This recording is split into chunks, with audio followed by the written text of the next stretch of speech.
Hello everyone, I'm Parthiban. Welcomes you to SAP views. இன்றைக்கி date 29/5/2024. இந்த video உங்களுக்கு காலையில் ஒரு 9 மணிக்கு ரீச் ஆகிற மாதிரி செட் பண்ணியிருக்கிறேன். இந்த வீடியோவில் ரெசிக்னேஷன் அப்படின்னா என்ன, டிஸ்கண்டினியூஷன்னா என்ன. இப்போ ஒரு ஸ்டூடெண்ட்டு ஒரு காலேஜில் போய் ஜாயின் பண்ணிடுறாரு. ரவுண்டு 1ல் ஒரு காலேஜ் அவருக்கு அலாட் ஆகுது, போய் ஜாயின் பண்ணிடுறாரு. அந்த சீட்டை ஒரு சில காரணங்களுக்காக, அவருடைய தனிப்பட்ட காரணங்களுக்காக ரிசைன் பண்ணுறாரு. இந்த ரிசைன் பண்ணுறதுனால அவருக்கு என்ன ப்ளஸ்ஸு, என்ன மைனஸ், இல்லை டிஸ்கண்டினியூஷன் பண்ணுறாரு அப்படின்னா அதனுடைய ப்ளஸ் என்ன, மைனஸ் என்ன அப்படிங்கிறத இந்த வீடியோவில் டீட்டெயில்டாக பார்க்க போகிறோம். இதை பற்றின ஒரு இன்ட்ரடக்ஷன் நேற்று வீடியோலையும் நம்ம போஸ்ட் பண்ணியிருந்தோம். பார்க்காதவங்க பார்த்துக்குங்க. இது வரைக்கும் நம்ம சேனலை சப்ஸ்கிரைப் பண்ணாமல் பார்த்துட்ருக்குறீங்க அப்படின்னா மறக்காமல் சப்ஸ்கிரைப் பண்ணிவிட்டு பெல் ஐக்கானை கிளிக் பண்ணி வச்சுக்கோங்க. நம்ம போடுற எல்லா வீடியோவுக்கும் மறக்காமல் ஒரு லைக் பட்டனை ப்ரெஸ் பண்ணிட்டீங்க அப்படின்னா இந்த மாதிரியான வீடியோஸ் நிறைய போஸ்ட் பண்ணுறதுக்கு எனக்கும் தனிப்பட்ட முறையில் ஒரு என்கரேஜிங்காக இருக்கும், சேனலுக்கும் ஒரு சப்போர்ட்டிவாக இருக்கும். இந்த வீடியோவை நீங்கள் பார்த்துட்டு உங்கள் friends circle, relative circle, neighbour சர்க்கிளில் யாரெல்லாம் நீட் ஆஸ்பிரன்ஸ் இருக்காங்களோ 2025க்கு ப்ரிப்பேர் பண்ணிகிட்ருக்கிற ஸ்டூடெண்ட்ஸுக்கும் இந்த வீடியோஸ் எல்லாம் யூஸ்ஃபுல்லாக இருக்கும். இப்போ 2024 கவுன்சிலிங்க்கு வெயிட் பண்ணிகிட்ருக்கிற ஸ்டூடெண்ட்ஸுக்கும் இந்த வீடியோஸ் யூஸ்ஃபுல்லாக இருக்கும். அதனால் கண்டிப்பாக நீங்கள் பார்த்து முடிச்சுட்டு இவங்க எல்லாத்துக்கும் வாட்ஸ்அப் குரூப்பில், இன்ஸ்டாகிராமில், ஃபேஸ்புக்கில் என்னென்ன சோர்ஸஸில் நீங்கள் ஷேர் பண்ண முடியுமோ மறக்காமல் ஷேர் பண்ணிடுங்க. இப்போ வாங்க, ரெசிக்னேஷன்னா என்ன, டிஸ்கண்டினியூஷன்னா என்ன அப்படிங்கிறத பார்த்துடலாம். இப்போ பார்த்தீங்கன்னா இந்த ரெசிக்னேஷன் அப்படிங்கிறது தமிழ்நாடு மெடிக்கல் கவுன்சிலிங்கிற 2023 ப்ராஸ்பெக்டஸில் ரவுண்டு 1க்கு மட்டும் கொடுத்துருந்தாங்க. ஓகேங்களா? இப்போ ரெசிக்னேஷன் வெர்சஸ் டிஸ்கண்டினியூஷன் டீட்டெயில்டாக பார்த்துடலாம்.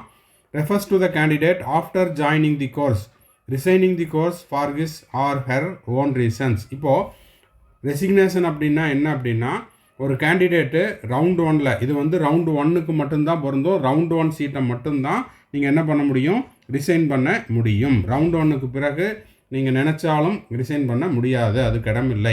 சரி, இப்போது ரவுண்டு 1ல் ஃபார் எக்ஸாம்பிள் எனக்கு ஒரு சீட்டு கிடைக்குது. நான் என்ன பண்ணிட்டேன், அதை ஃப்ரீ எக்ஸிட் ஆப்ஷனை யூஸ் பண்ணாமல் விட்டுட்டேன். ஏன்னா ஃப்ரீ எக்ஸிட்டுங்கிறதும் ரவுண்டு 1க்கு மட்டும்தான் பொருந்தும். என்ன பண்ணுறேன், நான் போயிட்டு காலேஜில் ஜாயின் பண்ணிடுறேன். ஜாயின் பண்ணிவிட்டு அது மேனேஜ்மெண்ட் சீட்டாக இருக்கலாம், இல்லைன்னா செல்ஃப் ஃபைனான்ஸ் கவர்மெண்ட் கோட்டா சீட்டாக இருக்கலாம், ஆர் கவர்மெண்ட் காலேஜாகவும் இருக்கலாம். 18,073 ரூபா ஃபீஸ் இருக்கிற வாட் எவர் இட் இஸ், எந்த காலேஜாக இருந்தாலும் நான் போய் ஜாயின் பண்ணிடுறேன். இல்லை பிடிஎஸில் கிடைச்சாலும் பரவாயில்ல அப்படின்னு நான் போய் ஜாயின் பண்ணிக்கிறேன். ஜாயின் பண்ணிவிட்டு அதுக்கு பிறகு என்ன பண்ணுறோம், ரவுண்டு 2க்கான நோட்டிஃபிகேஷன் வருது. ஓகேவா? இப்போது எனக்கு ரவுண்டு 2ல் பார்ட்டிசிபேட் பண்ணணும். ஓகேங்களா? ரவுண்டு 2ல் பார்ட்டிசிபேட் பண்ணணும் அப்படின்னு விரும்புகிறேன். ரவுண்டு 2ல் எனக்கு இப்போ இருக்கிற ஒரு காலேஜை விட பெட்டரான ஒரு காலேஜ் கிடைக்குது.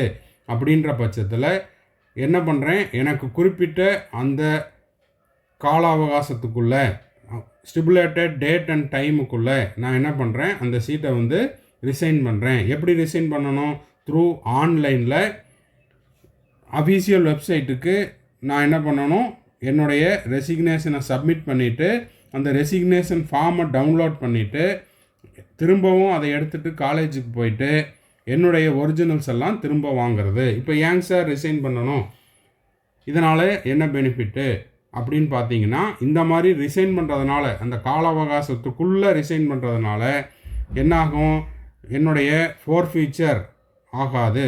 ஓகேங்களா? எனக்கு எந்த விதமான அபராதமோ இல்லைன்னா பெனால்ட்டியோ எதுவும் வராது. ஓகேங்களா? இப்போது இதுக்கு ஃப்ரீ எக்ஸிட் ஆப்ஷனும் இருக்குது. ஃப்ரீ எக்ஸிட்டையும் நீங்கள் யூஸ் பண்ணிக்கலாம். எப்படி, ரவுண்ட் 1ல் ஒரு சீட் அலாட் ஆகுது.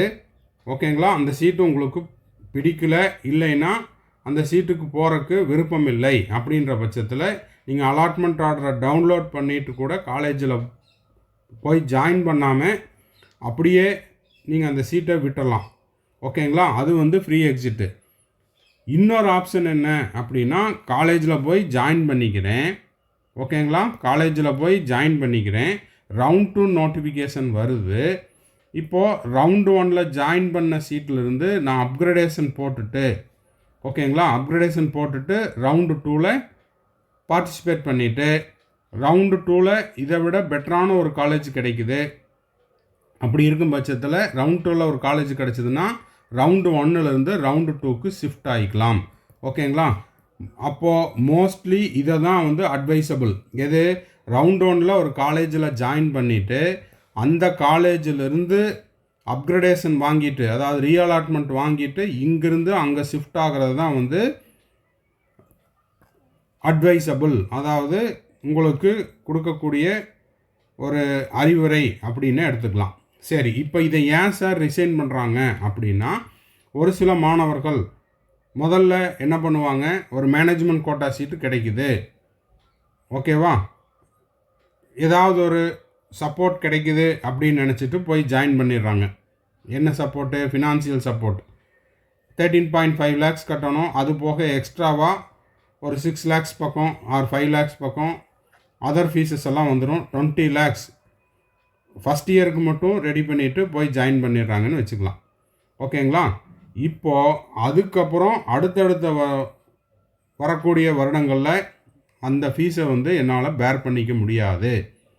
ஓகேவா? அப்போது 2வது வருஷம் 3வது வருஷமும் இதே மாதிரி 20 lakhs per year அந்த மாதிரி என்னால் கட்ட முடியல. அப்போ எனக்கு இந்த சீட்டு வேண்டாம். 2வது ரவுண்டில் எனக்கு வேறு ஏதாவது ஒரு காலேஜ் கிடைக்குது, கவர்மெண்ட் கோட்டா சீட்டு கிடைச்சாலும் கிடைக்கலினாலும் எனக்கு அதை பற்றி கவலை இல்லை. ஆக மொத்தம் எனக்கு ரவுண்ட் 1ல் கிடைச்ச சீட்டு வேண்டாம். என்னால் இனி வரக்கூடிய வருடங்களில் அந்த தொகையை வந்து கட்ட முடியாது, செலுத்த முடியாது. அதனால் நான் ரிசைன் பண்ணிக்கிறேன் அப்படின்றவங்க என்ன பண்ணுவாங்க, இந்த ரவுண்ட் 1 சீட்டை ரிசைன் பண்ணுவாங்க. இப்படி ரிசைன் பண்ணுறதுனால என்ன ஆகும், அவருக்கு எந்த விதமான ஃபோர்ஃபீச்சர் வராது, அவருடைய செக்யூரிட்டி டெபாசிட் ரீஃபண்ட் ஆயிரும். ஓகேங்களா? அதில் எந்த விதமான பிடித்தமும் செய்ய மாட்டாங்க, அவங்களுக்கு எந்த விதமான அபராதமும் வராது. அப்போ இதுக்கு பேர் ரெசிக்னேஷன். சரி, இப்போது டிஸ்கண்டினியூஷன் அப்படின்னா என்ன? இப்போது அதே மாணவர் என்ன பண்ணுறாரு, பேசாமல் இருந்துடுறாரு, போய் காலேஜில் போய் ஜாயின் பண்ணிடுறாரு. அந்த லாஸ்ட் டேட் ஃபார் ரெசிக்னேஷன், ஓகேங்களா, அந்த கால அவகாசமும் முடிஞ்சிடுச்சு. இப்போ அந்த கால அவகாசம் அப்படிங்கிறது உதாரணத்துக்கு 31ஆம் தேதி ஜூலை மாதம் மாலை 5 மணி வரை டைம் இருக்குது அப்படின்னா ஒரு கேண்டிடேட் என்ன பண்ணுறாரு, போய் ரிசைன் பண்ணுறாரு. அப்போ ரிசைன் பண்ணுறவருக்கு அவருடைய செக்யூரிட்டி டெபாசிட் ரீஃபண்ட் ஆயிரும், அவருக்கு எந்த விதமான பிடித்தமும் செய்ய மாட்டாங்க. ஓகேவா? அப்போது அவர் என்ன பண்ணிக்கலாம், ரவுண்டு 2லையும் அவர் வந்து பார்ட்டிசிபேட் பண்ணிக்கலாம். இப்போது ரவுண்டு 1ல் கிடைச்ச ஒரு சீட்டை அவர் அந்த கால அவகாசம் முடிஞ்சதுக்கப்புறமும் ரிசைன் பண்ணாமையே இருக்கிறாரு. ஆனால் இப்போ லேட்டாக அதை ஃபீல் பண்ணுறார். என்னன்ட்டு, எனக்கு இந்த ஃபீஸை வந்து கட்ட முடியல, என்னால் தொடர்ந்து 5.5 வருஷத்துக்கு இந்த ஃபீஸ் வந்து என்னால் செலுத்த முடியாது, அதனால் எனக்கு இந்த சீட்டு வேண்டாம் அப்படின்னு டிஸ்கண்டினியூஷன் பண்ணுறாரு. டிஸ்கண்டினியூ அப்படின்னா படிப்பை பாதியில் நிறுத்துறது, இடைநிற்றல் அப்படின்னு வச்சுக்கலாம். ஓகேங்களா? refers to the candidate after joining the course, discontinuation of the course after stipulated date and time. அந்த குறிப்பிட்ட காலம் நேரம் அந்த கால அவகாசத்துக்கு பிறகு போய் அவர் டிஸ்கண்டினியூ பண்ணுறாரு அப்படின்னா இது என்ன ஆகும், திஸ் வில் ரிசல்ட் இன் ஃபோர்ஃபீச்சர். அவர் 1 லட்சம் ரூபா செக்யூரிட்டி டெபாசிட் கட்டினார் அப்படின்னா அந்த அமௌண்ட் போயிடும். செக்யூரிட்டி டெபாசிட் கட்டியிருந்தார்னா அதுவும் போயிடும். டியூஷன் ஃபீஸ் கட்டியிருந்தார்னா அதுவும் போயிடும். இன் அடிஷன் டு தட் என்ன ஆகும் அப்படின்னா டிஸ்கண்டினியூஷன் ஃபீஸ் அப்படிங்கிறது அதில் 2வது ரவுண்டில் டிஸ்கண்டினியூ பண்ணாலோ இல்லை 3வது ரவுண்டில் டிஸ்கண்டினியூ பண்ணாலோ இல்லை ஸ்டே ரவுண்டில் டிஸ்கண்டினியூ பண்ணாலோ என்ன ஆகலாம், அவருக்கு வந்து அந்த டிஸ்கண்டினியூஷன் ஃபீஸ் அப்படிங்கிறது கிட்டத்தட்ட ஒரு 10 லட்சம் ரூபாய் வரை செலுத்துகிற மாதிரி இருக்கும். ஓகேங்களா? இது எல்லாமே 2023 ப்ராஸ்பெக்டஸில். 2023ல் இன்னொரு ரூல்ஸ் கொண்டு வந்தாங்க. அது என்ன அப்படின்னா, லாஸ்ட் ரவுண்டில், ஓகேங்களா, லாஸ்ட் ரவுண்டில் ஸ்டே ரவுண்டாக இருக்கலாம் ஆர் ஸ்பெஷல் ரவுண்டாக இருக்கலாம், அந்த ரவுண்டில் ஒரு கேண்டிடேட்டுக்கு ஒரு சீட்டு கிடச்சி அந்த சீட்டில் அவர் போய் ஜாயின் பண்ணாமல் இருக்கிறாரு அப்படின்னா இதெல்லாமே பொருந்தும். என்னது, அபராத தொகை வரும், செக்யூரிட்டி டெபாசிட் ரீஃபண்ட் ஆகாது, செலுத்தின டியூஷன் ஃபீஸு அதுவும் வந்து என்ன ஆயிரும், ஸ்வாக ஆயிரும். அதுக்கப்புறம் டிஸ்கண்டினியூஷன் ஃபீஸ் 10 லட்சம் ரூபா கட்டுற மாதிரி இருக்கும். அதுக்கப்புறம் நெக்ஸ்ட் இயருடைய நீட் எக்ஸாம் எழுத முடியாது, டிபார் பண்ணிடுவாங்க. ஓகேங்களா? 25 நீட் எக்ஸாம் வருதுன்னா அதையும் டிபார் பண்ணிடுவாங்க அப்படின்னு 2023 ப்ராஸ்பெக்டஸில் கொடுத்துருந்தாங்க. இப்போ 2024 ப்ராஸ்பெக்டஸில் என்ன சொல்கிறாங்க அப்படிங்கிறத பார்த்துடலாம். அதனால் ஒரு சீட் எடுக்கணும் அப்படின்னா ஒரு டைமுக்கு 2 டைம் யோசனை பண்ணிக்கோங்க. ரெசிக்னேஷன் அப்படிங்கிறது மேக்ஸிமம் யாரும் பண்ண மாட்டாங்க. ஏன்னா ஃப்ரீ எக்ஸிட் ஆப்ஷன் இருக்குது. அப்போது அதில் ஃப்ரீ எக்ஸிட் ஆகிக்கலாம். ஃப்ரீ எக்ஸிட்டையும் முடிச்சுட்டு அது ரவுண்ட் 2ல் இல்லை வேறு எங்கேயாவது டிஸ்கண்டினியூ பண்ணால் இத்தனை பிரச்சனைகளும் இருக்குது. ரெசிக்னேஷன் செய்யணும் அப்படின்னு முடிவு பண்ணுறீங்க அப்படின்னா அந்த ஸ்டிபுலேட்டட் டேட் அண்ட் டைம் கடைசி நாள் கடைசி நேரம் அந்த அவகாசத்துக்குள்ளே செஞ்சிட்டிங்கன்னா உங்களுக்கு பெருசாக எந்த ஒரு இழப்பும் இருக்காது. ஓகேங்களா? அதை தாண்டி செய்யும்போது தான் அந்த டிஸ்கண்டினியூஷன் ரூல்ஸ் அப்ளை ஆகுது. ஓகேங்களா? ஸோ சொன்னது எல்லாமே உங்களுக்கு கிளியராக புரிஞ்சிருக்கும் அப்படின்னு நினைக்கிறேன். மறக்காமல் லைக் பண்ணிவிட்டு சப்ஸ்கிரைப் பண்ணிவிட்டு பெல் ஐக்கானை கிளிக் பண்ணிவிட்டு வீடியோவை உங்கள் ஃப்ரெண்ட்ஸ் சர்க்கிள் ரிலேட்டிவ் சர்க்கிள் எல்லாத்துக்கும் ஷேர் பண்ணிடுங்க. எண்ட் ஆஃப் தி வீடியோவில் நம்ம SAPVS யூடியூப் சேனலினுடைய அட்வர்டைஸ்மெண்ட் ஒன்று வச்சுருக்கிறோம். அதையும் பார்த்துருங்க. மறுபடியும் அடுத்த வீடியோவில் அடுத்த ஒரு அப்டேட்டோட மீட் பண்ணலாம். டில் தென் பாய், see you, have a nice day and thanks for watching.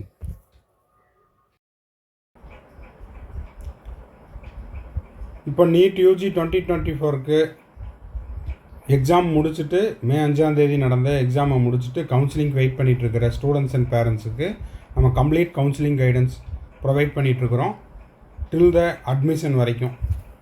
அது வந்து உங்களுக்கு ரவுண்ட் 1ஓ இல்லை ரவுண்டு 2ஓ எந்த ரவுண்டில் உங்களுக்கு சீட்டு கிடைக்குதோ அந்த ரவுண்டில் நீங்கள் பார்ட்டிசிபேட் பண்ணி உங்களுக்கான அலாட்மெண்ட் ஆர்டரை டவுன்லோட் பண்ணி நீங்கள் காலேஜில் போய் முதல் நாளில் சேர்கிற வரைக்குமான கம்ப்ளீட் கவுன்சிலிங் கைடன்ஸ் நம்ம கொடுக்குறோம். இது வந்து ஒரு பெய்டு சர்வீஸ். இதை பற்றின டீட்டெயில்ஸ் தேவைப்படுது அப்படின்னா ஸ்க்ரீனில் தெரிகிற என்னோடய நம்பருக்கு காண்டாக்ட் பண்ணி அதை பற்றின டீட்டெயில்ஸை நீங்கள் தெரிஞ்சு கொள்ளலாம். அதே போல் எனக்கு வந்து அப்பப்போ டவுட் வரும் சார், 1 or 2 டவுட்ஸ் மட்டும்தான் இருக்குது, அந்த டவுட்ஸை நீங்கள் கிளாரிஃபை பண்ணுங்கள் அப்படின்னாலும் அந்த மாதிரியான 1 or 2 டவுட்ஸையும் நம்ம வந்து ஒரு பெய்டு சர்வீஸில் கிளாரிஃபை பண்ணுறோம். தேவைப்படுறவங்க ஸ்க்ரீனில் தெரிகிற என்னோடய நம்பருக்கு காண்டாக்ட் பண்ணி அதை பற்றின டீட்டெயில்ஸையும் நீங்கள் பெற்றுக்கொள்ளலாம். அடுத்தது இப்போ நீட் யூஜி 2025க்கு நான் ப்ரிப்பேர் பண்ணிகிட்ருக்கிறேன் சார், 11th இப்போ தான் நான் 12th போகிறேன் அப்படின்ற ஸ்டூடெண்ட்ஸுக்கும், இல்லை சார் நான் இப்போ வந்து 2025 ஃபோக்கஸ் பண்ணிகிட்ருக்கிறேன், செல்ஃப் ஸ்டடி பண்ணிகிட்ருக்கிறேன், இல்லைன்னா ஒரு ஆன்லைன் கோச்சிங்கில் படிச்சுட்ருக்கிறேன், இல்லைன்னா ஒரு கோச்சிங் சென்டரில் டே ஸ்காலராக படிச்சுட்ருக்கிறேன், எனக்கு எக்ஸ்ட்ராவாக டைம் இருக்குது, எனக்கு எக்ஸ்ட்ரா ஸ்டடி மெட்டீரியல்ஸ் தேவைப்படுது, கொஸ்டின் பேப்பர்ஸ் எல்லாம் தேவைப்படுது அப்படின்னா ஸ்க்ரீனில் தெரிகிற என்னோடய நம்பருக்கு நீங்கள் காண்டாக்ட் பண்ணி அந்த ஸ்டடி மெட்டீரியல்ஸையும் கொஸ்டின் பேப்பர்ஸையும் த்ரூ பெய்டு சர்வீஸில் நீங்கள் வாங்கிக்கொள்ளலாம். வாங்கிட்டு இன்னமும் நீங்கள் வந்து எக்ஸ்ட்ராவாக ப்ராக்டிஸ் பண்ணலாம் அப்படிங்கிறதையும் தெரிவிச்சுக்கிறோம். திரும்பவும் அடுத்த வீடியோவில் இன்னொரு அப்டேட்டோட இன்னொரு வீடியோவில் மீட் பண்ணலாம். டில் தென் பாய், see you, have a nice day and thanks for watching. மறக்காமல் இந்த வீடியோவுக்கு ஒரு லைக் போட்டுருங்க. சேனலை இது வரைக்கும் சப்ஸ்கிரைப் பண்ணாமல் இருக்கிறீங்கன்னா சப்ஸ்கிரைப் பண்ணிவிட்டு பெல் ஐக்கானை கிளிக் பண்ணிவிட்டு பாருங்கள். வீடியோவை உங்கள் friends circle, relative circle, neighbours எல்லாத்துக்கும் ஷேர் பண்ணுங்கள். பாய், see you.